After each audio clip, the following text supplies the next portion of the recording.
Vous est-il déjà arrivé de vous sentir épuisé, comme si donner aux autres vous avait vidé de votre essence?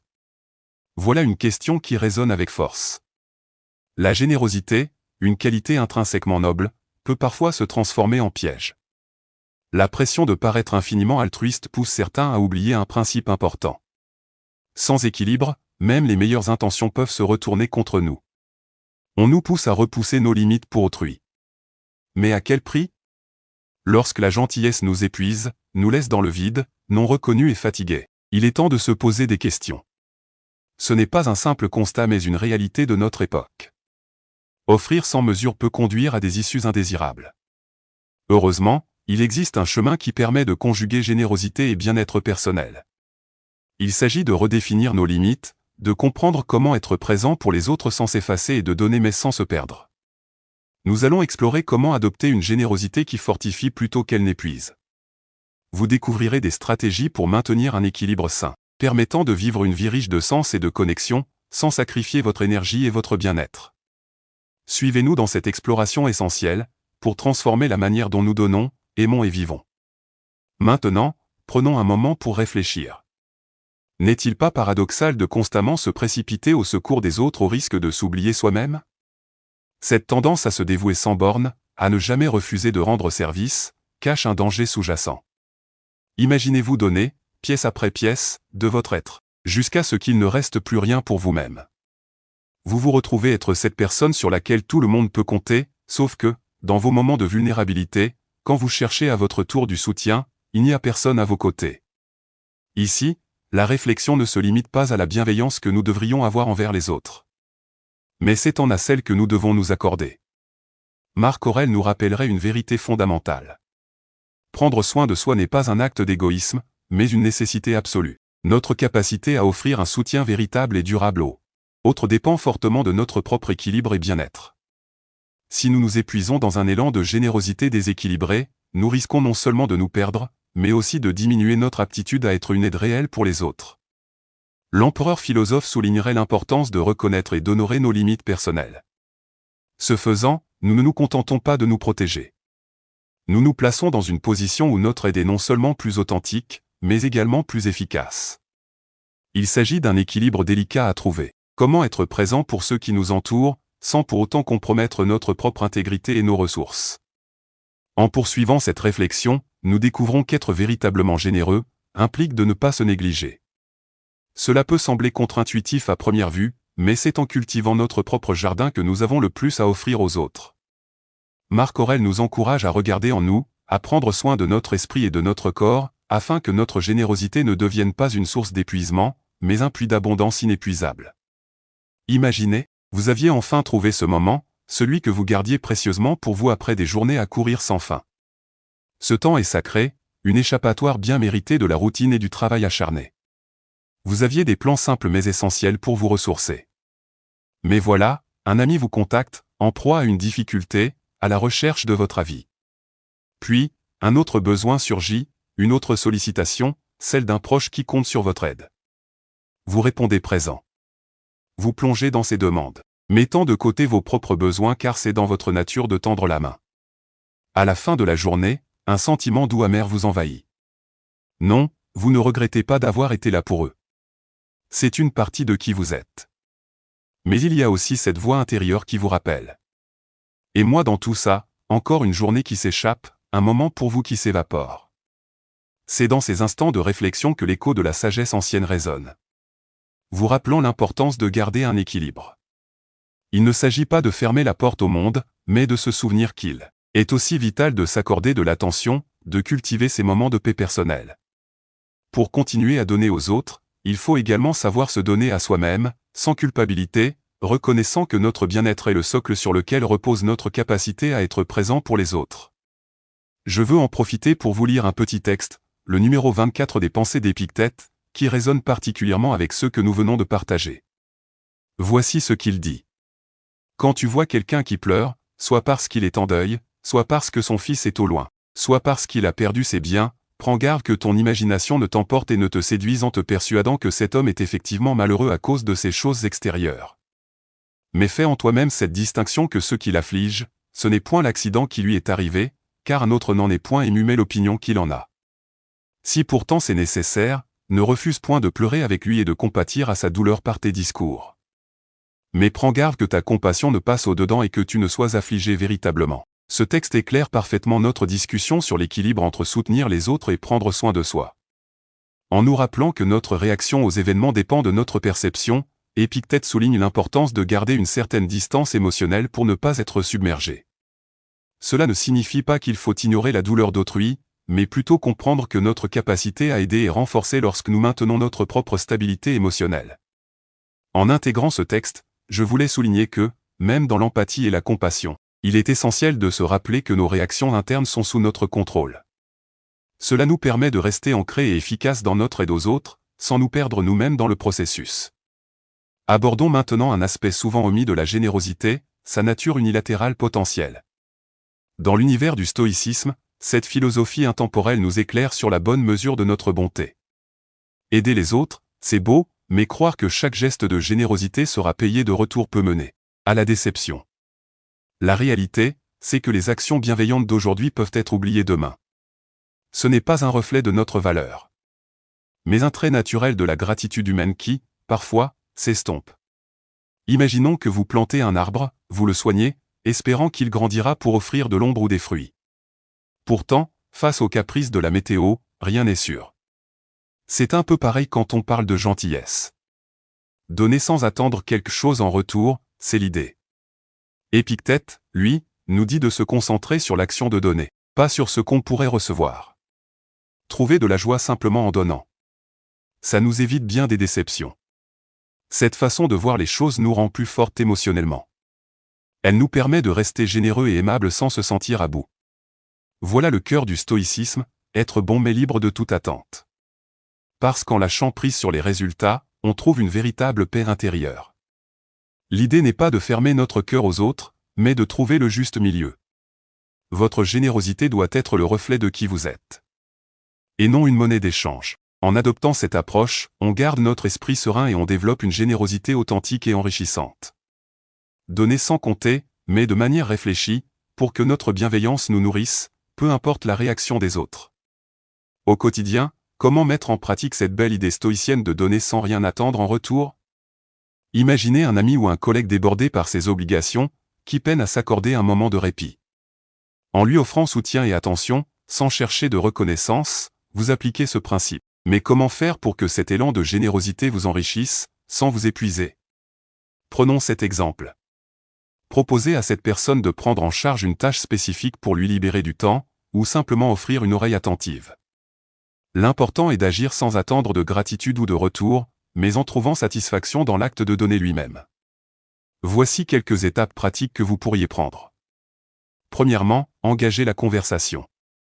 Faites savoir à votre ami ou collègue que vous êtes préoccupé par leur situation et que vous êtes là pour les épauler. Cela leur montrera que leur bien-être vous tient à cœur. Deuxièmement, soyez tout oui quand ils vous confient leurs soucis. Écoutez-les avec toute votre attention, sans les juger. C'est une manière de démontrer votre sincère intérêt pour eux. Troisièmement, offrez une aide concrète au lieu d'un vague proposer un soutien bien défini. Que ce soit prendre en charge quelques tâches professionnelles ou les assister dans leurs obligations familiales, soyez précis dans votre proposition. Quatrièmement, respectez leurs frontières. Veillez à accepter leurs décisions si elles refusent votre aide. Il est crucial que votre offre de générosité reste sans contrainte et purement désintéressée. Cinquièmement, ne cherchez pas de gratification. Préparez-vous à donner sans espérer quelque chose en retour. Comprenez que le vrai plaisir réside dans l'acte de donner lui-même.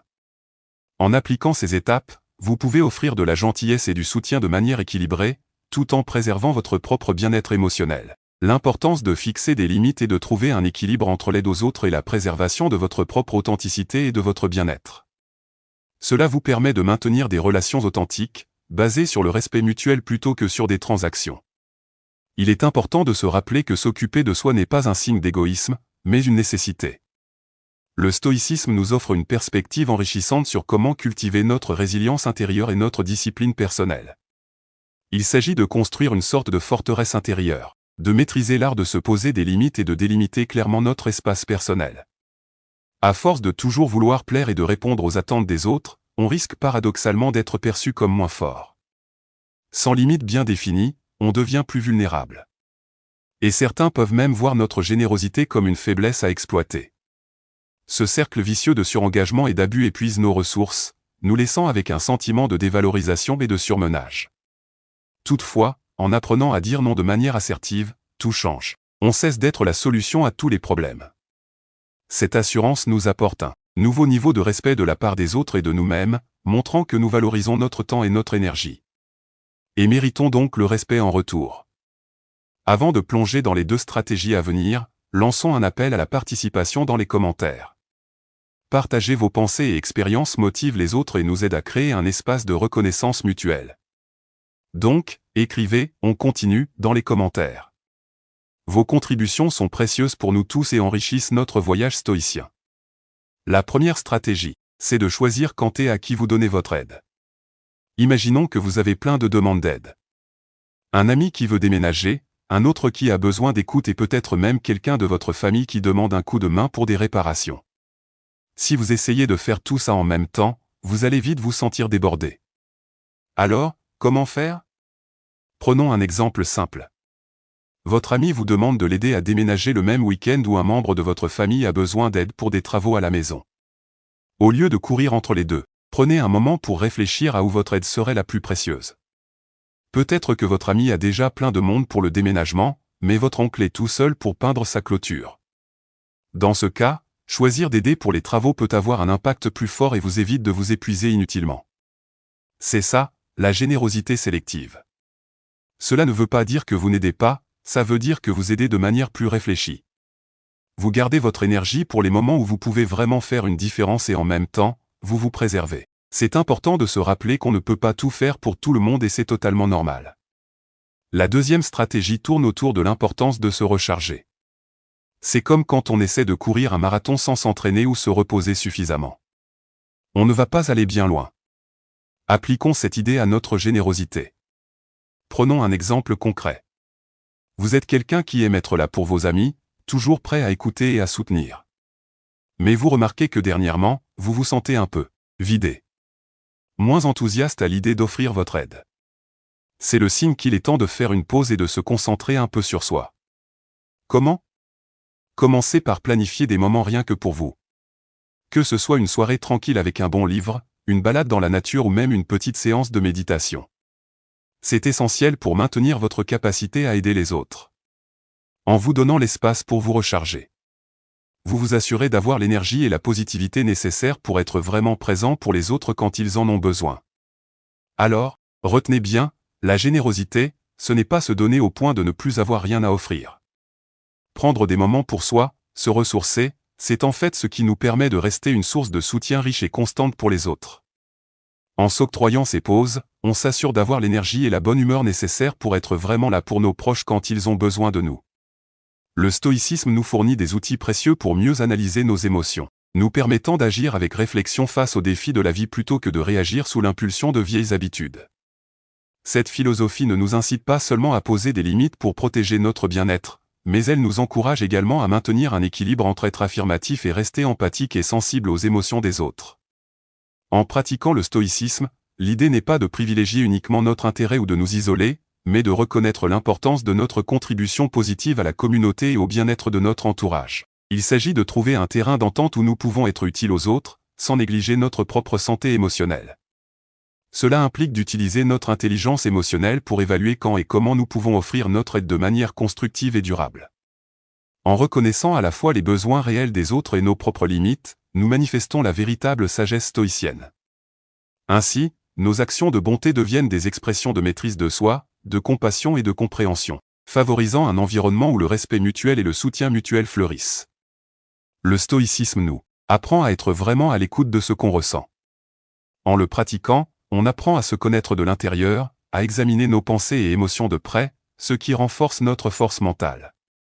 Cette philosophie millénaire nous guide vers la maîtrise de notre tranquillité intérieure, en nous invitant à observer comment on réagit émotionnellement, surtout quand on aide les autres.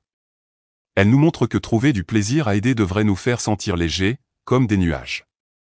Par contre, si on se sent vidé, agacé ou profité, c'est le signal qu'on doit ajuster nos voiles. Pour appliquer cette idée, voici quelques pistes. Prenez un moment pour réfléchir avant de dire oui. Écoutez ce que votre cœur et votre tête vous disent face à une demande d'aide. Faites attention à comment vous vous sentez en aidant et juste après. La frustration ou l'épuisement sont des signes qu'il faut peut-être revoir vos engagements. Écoutez aussi votre corps. La fatigue physique ou la tension après avoir trop donné sont des indicateurs qu'il est temps de mettre des limites. Parlez franchement si vous devez refuser ou ajuster votre aide. Expliquez calmement pourquoi vous devez poser des limites. Apprenez de chaque expérience. Si vous vous retrouvez à regretter d'avoir trop donné, prenez du recul pour comprendre pourquoi et comment vous pourriez mieux équilibrer vos engagements à l'avenir. En suivant ces conseils, vous pourrez gérer plus sainement vos efforts d'aide, en veillant à ce que votre générosité vienne d'un lieu sincère et ne vous laisse pas à sec. Se voir comme une priorité n'est pas toujours simple. On peut exceller dans tant de domaines et pourtant oublier de prendre soin de soi. Le stoïcisme, avec son accent sur la discipline et le respect de soi, nous rappelle l'importance de s'accorder des moments dédiés à notre bien-être. Cette philosophie enrichit notre âme en soulignant l'importance de se préserver. Pour éviter de se négliger, il est crucial de veiller à notre santé physique, mentale et émotionnelle en reconnaissant notre valeur et en mettant nos besoins au premier plan. Cet engagement envers soi-même demande de l'authenticité et de l'autocompassion. Pardonnez-vous vos erreurs et voyez l'avenir comme une chance de renaissance à travers le prisme stoïcien. Faites des choses qui vous réjouissent personnellement, célébrant ces moments comme des actes d'amour-propre. Il est également important de fixer des limites claires, de dire non aux demandes qui perturbent votre paix sans vous sentir coupable. Aidez les autres, mais pas au détriment de votre propre ressourcement. En mettant votre bien-être en avant, vous montrez que prendre soin de soi n'est pas un luxe, mais une nécessité. Repérer les demandeurs est une tactique essentielle pour préserver votre bien-être. Certaines personnes semblent constamment exiger plus, de votre temps, de votre attention ou de vos ressources. Cette dynamique risque de vous laisser épuiser, votre énergie consommée par leurs demandes incessantes. Il est important de comprendre que le changement est personnel et ne peut être imposé par notre seule volonté sur autrui. Chercher un équilibre dans nos relations est crucial. Cela signifie donner sans s'épuiser et recevoir sans se fermer aux autres. Utiliser notre jugement pour savoir quand il est temps de prendre du recul pour notre propre santé est essentiel. Nos relations doivent être nourrissantes des deux côtés et non une source de drain pour l'un pendant que l'autre prospère. En appliquant cette approche, vous trouverez un équilibre entre être généreux avec les autres et prendre soin de vous, assurant que votre générosité reste enrichissante. Une nouvelle tactique pour maintenir l'équilibre entre aider les autres et prendre soin de soi est de pratiquer la gratitude sélective. Cela implique de reconnaître et d'apprécier les moments où notre aide est vraiment valorisée et où nous ressentons un véritable impact positif, tant pour nous-mêmes que pour ceux que nous aidons. Voici comment vous pouvez l'appliquer. Réfléchissez après avoir aidé. Après chaque acte d'aide ou de soutien, prenez un moment pour réfléchir à la gratitude exprimée et à la satisfaction personnelle ressentie. Cela vous aidera à identifier les situations où donner de vous-même enrichit réellement votre vie. Cherchez l'équilibre. Focalisez vos efforts sur des occasions d'aide qui vous apportent une réelle joie et une sensation d'accomplissement au lieu de vous disperser sur des actions qui vous laissent vide ou peu reconnues. Cultivez l'appréciation. Quand vous recevez des remerciements ou une reconnaissance pour votre aide, prenez un moment pour vraiment les apprécier. Cela renforce le sentiment que votre contribution a de la valeur et est appréciée. Une tactique innovante pour équilibrer l'aide aux autres avec le soin personnel est de développer une flexibilité sélective. Cette méthode consiste à adapter votre disponibilité et vos efforts d'aide en fonction de vos ressources actuelles et de vos besoins personnels, en reconnaissant que ces derniers peuvent varier de jour en jour. Voici comment vous pouvez appliquer la flexibilité sélective. Évaluez votre énergie quotidienne. Chaque jour, prenez un moment pour évaluer votre niveau d'énergie et votre capacité à aider. Certains jours, vous vous sentirez plus disposé à offrir du temps et des ressources, tandis que d'autres jours, vous aurez besoin de vous concentrer davantage sur vous-même. Communiquez clairement. Quand quelqu'un vous demande de l'aide, soyez honnête sur ce que vous pouvez raisonnablement offrir sans compromettre votre bien-être. Si ce n'est pas le bon moment, expliquez pourquoi et proposez éventuellement une alternative ou un moment ultérieur. Adaptez votre aide. Soyez créatif dans la manière dont vous apportez votre soutien. Peut-être qu'au lieu d'une aide directe, vous pouvez fournir des ressources, des conseils, ou orienter la personne vers quelqu'un d'autre qui est mieux placé pour aider. Planifiez des périodes de récupération. Après avoir aidé les autres, surtout si cela a demandé beaucoup d'énergie, assurez-vous de planifier du temps pour récupérer. Cela peut inclure des activités relaxantes ou du temps passé seul. Reconnaître que vos priorités peuvent changer vous permet de rester réactif à vos besoins et à ceux des autres sans vous sentir submergé par la rigidité d'un emploi du temps ou d'engagements invariables. En adoptant une flexibilité sélective, vous apprenez à naviguer plus aisément entre les moments de générosité envers les autres et les moments de reconstitution personnelle, assurant ainsi que votre désir d'aider reste. Comprennent et soutiennent votre désir d'aider. Le partage renforce le sentiment de satisfaction et de connexion. Créez un journal de gratitude. Tenez un journal où vous consignez les moments de gratitude liés à votre aide. Revenir sur ces moments peut être un puissant rappel de la valeur de votre générosité. Fixez des objectifs réalistes. Plutôt que de viser de grands changements, fixez-vous des objectifs d'aide plus petits et réalisables. La réalisation de ces objectifs contribuera à votre sentiment d'accomplissement. Récompensez-vous. Après avoir atteint un objectif d'aide, même petit, accordez-vous une récompense. Cela peut être un moment de détente, un petit plaisir ou une activité que vous aimez. En célébrant les petites victoires, vous nourrissez une approche de l'aide qui est à la fois joyeuse et durable, en vous assurant que votre élan de générosité reste une source d'enrichissement personnel et non de drain émotionnel. On pourrait vraiment continuer comme ça pendant des heures, tant il y a à explorer et à partager sur cet équilibre délicat entre aider les autres et prendre soin de soi. Mais, pour que ce contenu reste facile à digérer et que je ne vous submerge pas d'une vidéo interminable, il est temps de tirer quelques conclusions. En parcourant ensemble ces stratégies, nous avons ouvert des portes sur des façons de vivre plus équilibrées et enrichissantes. Chaque petite astuce, chaque nouvelle approche, c'est un pas de plus vers une vie où la générosité et le soin personnel ne sont pas en compétition, mais se nourrissent mutuellement. Rappelez-vous que le stoïcisme, avec sa sagesse millénaire, nous offre des outils non pas pour nous éloigner du monde, mais pour y naviguer avec grâce et résilience. Il nous apprend que dans chaque acte de générosité, dans chaque moment de réflexion sur nos motivations, dans chaque « non » dit avec respect, réside une opportunité de croissance. Cultiver une générosité sélective, pratiquer la réflexion sur les motivations, célébrer les petites victoires. Ce ne sont que des exemples de comment on peut s'engager dans le monde de manière significative, sans perdre de vue notre propre bien-être. C'est dans cet équilibre que nous trouvons non seulement la paix intérieure, mais aussi la capacité de laisser une empreinte positive durable autour de nous. C'était Équilibre stoïcien, prenez soin de vous et à très bientôt.